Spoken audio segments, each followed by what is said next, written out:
दिल्ली के एक छोटे से कैफे ने बताया असली प्यार का मतलब।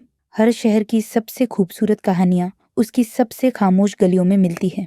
और उस दिन दिल्ली की भीड़ से दूर एक कोने में छुपा एक छोटा सा कैफे मुझे सच्चे प्यार का मतलब सिखा गया। नाम था कैफे शमाया। एक सुनहरी दोपहर 62 वर्षीय मिस्टर मेहता अपनी कोने वाली पसंदीदा टेबल पर बैठे थे। उनका ऑर्डर हमेशा एक सा होता, 1 कप कैपुचिनो, 1 स्लाइस अखरोट का केक और हमेशा 2 चम्मच। 23 साल की बारिस्टा रिया उन्हें हफ्तों से देख रही थी। हर हफ्ते वही टेबल, वही ऑर्डर, वही शांति और हर बार 2 चम्मच। एक सवाल उसके मन में लगातार घूम रहा था, ये हमेशा अकेले आते हैं, फिर 2 चम्मच क्यों? एक दिन हिम्मत जुटाकर रिया ने पूछ ही लिया, सर आप हमेशा अकेले आते हैं, फिर 2 चम्मच क्यों?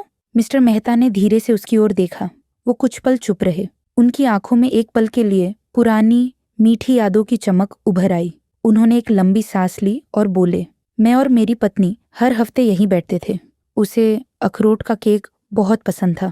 3 साल हो गए उसे गए हुए, लेकिन मैं अब भी उसकी कुर्सी खाली नहीं छोड़ता।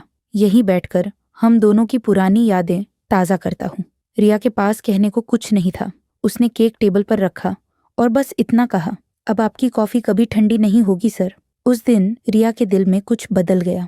उसे हैरानी थी, आज भी इतना सच्चा प्यार। उसने मन ही मन ठान लिया कि वह मिस्टर मेहता के हर मंगलवार को और भी खास बना देगी। अगले कुछ हफ्तों में रिया ने हर मंगलवार कॉफ़ी के साथ छोटे छोटे हाथ से लिखे नोट्स देना शुरू कर दिया। कभी लिखा होता, यादें साथ चलती है, कभी बस एक मुस्कुराता हुआ चेहरा।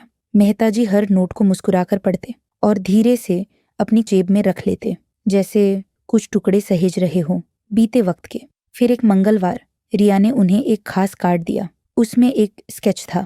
मेहता जी अपनी टेबल पर बैठे थे और सामने की कुर्सी पर उनकी पत्नी की एक मुस्कुराती परछाई थी। स्केच देखकर मेहता जी की आंखें भर आईं। उन्होंने कार्ड सीने से लगाया और कहा, शुक्रिया बेटी, तुम उसकी यादों को जिंदा रखे हुए हो। रिया मुस्कुरा दी। उसकी आंखों में भी हल्की नमी थी। याद और फिर उस छोटे से कैफे में गरम कॉफियों की खुशबू और मिठास भरे जारों के बीच रिया ने जाना, कुछ प्रेम कहानियां अलविदा कहने के बाद भी खत्म नहीं होती। वे यादों में हमारे साथ चलती रहती हैं, क्योंकि सच्चा प्यार वो नहीं जो हमेशा साथ रहे, बल्कि वो है जो बिछड़ने के बाद भी हमारे अंदर जिंदा रहता है, खामोशी से, गहराई से